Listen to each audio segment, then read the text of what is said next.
ഓണമായ പിന്നെ SM സ്ട്രീറ്റും ബ്രോഡ്വേയും ചാല മാർക്കറ്റും ഉള്ളൂന്ന്. ശരിക്കും അവിടെയാണ് മലയാളികൾ മുഴുവൻ ഒത്തുചേരുന്ന പ്രധാനപ്പെട്ട സ്ഥലങ്ങൾ എന്ന് പറയുന്നത് ഇത് മൂന്നുമാണ്.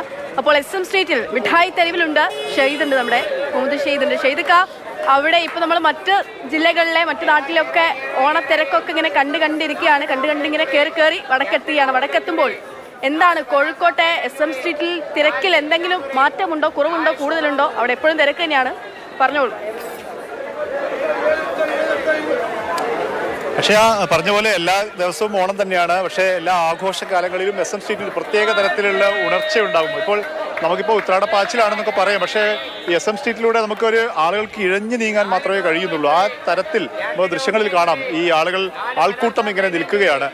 അതിന് പ്രധാനപ്പെട്ട ഒരു കാരണമുണ്ട്. ഒരുപക്ഷെ എനിക്ക് തോന്നുന്നു നമുക്ക് പാളയം പച്ചക്കറി മാർക്കറ്റിലോ പലചരക്ക് മാർക്കറ്റിലോ ഒക്കെ പോയി കഴിഞ്ഞാൽ ഈ തിരക്ക് നമുക്ക് കാണാൻ കഴിഞ്ഞില്ല കോഴിക്കോട്.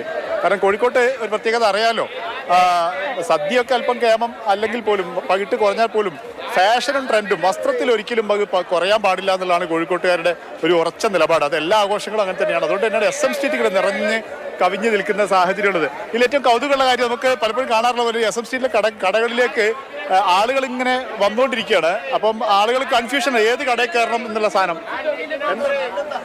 എന്താ പുതിയ പുതിയ ഓണത്തിന്റെ എന്ത് സാധാരണക്കാർക്ക് വലിയ വില കുറച്ച് കൊടുക്കുക, ഒക്കെ ഒന്നിന് റേറ്റ് ഇല്ല. ടോപ്പൊക്കെ ലഭിക്കുന്നു പറയാൻ പറയോ? അതായത് ഒരു പക്ഷേ ഒരുപാട് പേർക്ക് ഇനിയും SM സ്ട്രീറ്റിലേക്ക് എത്താത്ത ആളുകളൊക്കെ ഉണ്ടാവും. അപ്പൊ ആ ചേട്ടനോടൊന്ന് പറയാൻ പറ.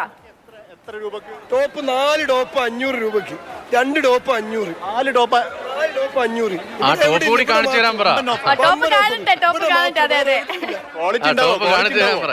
ക്വാളിറ്റി ഉള്ള സാധനം റിട്ടേൺ വരെ കൊണ്ടുവരാം, റിട്ടേൺ തിരിച്ചു കൊടുക്കും. ഉള്ളിലാണ് കാണിച്ചു തരാൻ പറ്റും. ഓ മോനെ, ആ 4 ടോപ്പ് നിർത്തി കാണിച്ചു കൊടുക്കും. ലൈവ് ആണെന്ന് ചേട്ടനോടൊന്ന് പറയുകയും ചെയ്തേക്കല്ലേ. 4 ടോപ്പാണ് 500 കൊടുക്കുന്നത്. അക്ഷയ ദൂരെ നമുക്ക് കാണാൻ പറ്റും. 4 ടോപ്പ് അവിടെ നിങ്ങൾ ഉയർത്തി കാണിക്കുന്നത് ഭയങ്കര കളർഫുൾ ആണ്. ഈ കളറൊക്കെ ഇളകി, ഈ കളറൊക്കെ ഫ്ലൈറ്റ് വിളിച്ച് വന്നോളി ഇങ്ങോട്ട്. അതാണ് ഇവിടുത്തെ ഗ്യാരണ്ടി. ടാക്സി പൈസ നമ്മൾ കൊടുക്കും, അവിടെയാണ് ഗ്യാരണ്ടി കൊടുക്കുന്നത്. എല്ലാത്തിനും ഗ്യാരണ്ടി. ഇവിടെ ഒന്നിനും ഗ്യാരണ്ടി ഇല്ലാത്തില്ല. നമ്മക്ക് ഗ്യാരണ്ടി ഇല്ല, ബാക്കി എല്ലാത്തിനും ഗ്യാരണ്ടി. അതാണ്. പക്ഷേ ഈ രീതിയിലാണ് ആളുകളെ ഇവിടെ SM സ്ട്രീറ്റിലേക്ക് വന്നു കഴിഞ്ഞാൽ ആളുകൾക്കുള്ള മനുഷ്യന്മാരെക്കാട്ടിലും വലിയ ഗ്യാരണ്ടി എന്താണ് സാധനങ്ങൾ. ആളുകളുണ്ടോ? സാധാരണ ഓണത്തിനുള്ളിലേക്കാളുള്ള ആളുകളുണ്ടോ? ഓ ഗംഭീരണ്ട്. ഇവരൊക്കെ മാനേജ് ചെയ്യാൻ പറ്റുന്നുണ്ടോ? തളർന്നുണ്ടല്ലോ.